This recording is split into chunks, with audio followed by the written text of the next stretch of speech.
ساق د شړشمو بیبي له وړمه ویلو کو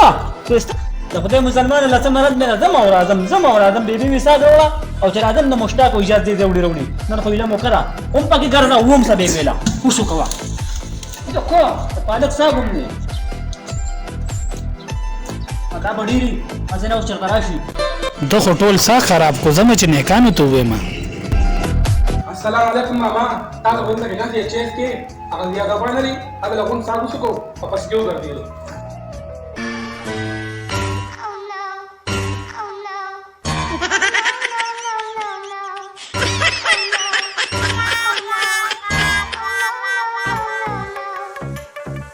ما ته دونه پته وه زما به بیبي له دا ساک د بازاره راوړو او اجازه وخورې والمه خو زما ستا خبرې به وروستو وي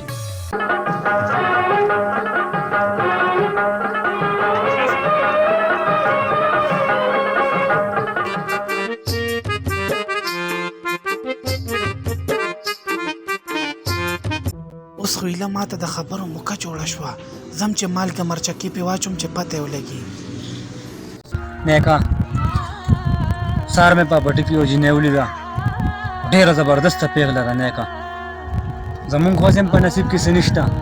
خو دا زړه مې غواړي چې تا له ورسره دا خبره جوړه کړمه ډېر بېکاره سړی ډېر بېکاره خو کله کله داسې ښکلې خبره دې د خولې نه وخیږي خو دا راته ووایه چې جینۍ 10 وکړو و نیکه لږه سړه خوره هغه د بره چم د اجاز خان خور ده هغه خو اوس هم د جوارۍ شوقي دی بیا را واچوه بیا خو کار شوی ورته ووایه ځه چې پې ورځو نیکه رضویه څنګه یار خیر دی یاره داسې چل دی چې زمونږ د ځمکې ټولې شریکې پرتې دي نو د دې د حساب کتاب به څنګه چل کېږي واشنا ما خو یو سوچ کړی زه خو یم د جومات دی استاد ته به ووایو ابه راوړي ابه مشر کړو بس یې کم یې تاله درکړه او کم یې ماله راکړه زه به هم پرې خوشحاله یم او ته به هم پرې خوشحاله یې بس زما هم داسې خوښه ده ځکه چې دا فیصلې شوې او دا منډې تړلې شو او تاڼه تحصیل دا ټول تا سره مزه کوي که نه او مونږ خو د دې خبرو نه یو عادته اشنا خو مال یم د وړوکوالي نه د وس راکوه زه یم د جومات د استاد به راولو او نور زمونږ ستاسو روري ده دې ته ساجت دی اورې چې څنګه مولا وکړو ټیک شو ځه کامل صاحب بسې ورځم هغه سره مې کار دی صحیح ده صحیح ده فیرا څنګه چل یاره ښه ته چې داسې بېغمه په پټي کې ګرځې ولې څه چل شوی دی او د پټو دا ډاکونه نیک ته رسې ها نه د بلې نمدان خبر کا که نه د څه نه شبنم چې دا د تره د دوی سره په پټي کې داسې جوړه ګرځي ته به وایې چېرته نکې شوې ده که دا خبره دروغ وه که نه د دې مړی را به نیسم ها واشنا سړه خوره په دې خپلو ګناهګارو سترګو مې دواړه لیدلي دي دا څه وی او که دا خبره دروغ وخته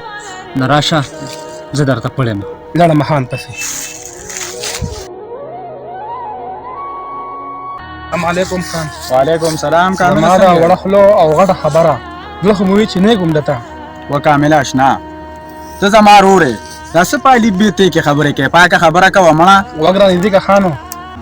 زیاد د خپلو والو بدله ډېره په ناشنا طریقه باندې واغسته زیاد د مزدورانو په ذهن کې دا خبره واچوله چې د خان خور باره کې داسې ده او داسې ده غلطې خبرې یې وکړلې هغه د تره زامن هم په یو بل کې ونښلول ایجاز خان څه وکړل ایجاز خان داسې چلو که چې خپله خور په یو کون سړي باندې واده کړله او د هغې نه پس راځئ نوره ویډیو مونږ سره بیا مخکې وګورئ کامل اشنا ټول خلک سنبال شو او دا یو دله د مخې نه خوانه شو دا زړه خو مې غواړي چې دیم د دې مخې نه پناه کړو هغه څنګه او د چا خبره کوي چې جنین د بل شوه او اوس هم په دې پټو کې هغه سره لودی سرله کېږي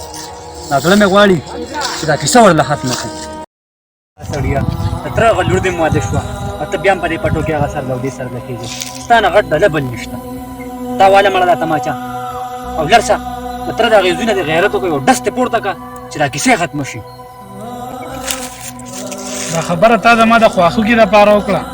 او که ماله دې پیغور راکړه اشنا نه مې پیغور درکړی دی او نه مې ستا د بدو ویلي دي خو ستا د تره زوی تا سره ډېر زیاتې کړی دی ځکه چې ستا جینۍ بل له ورکړې ده اوس په ځان کې غیرت راوله او د خپلې مینې تپوس په خپله وکړه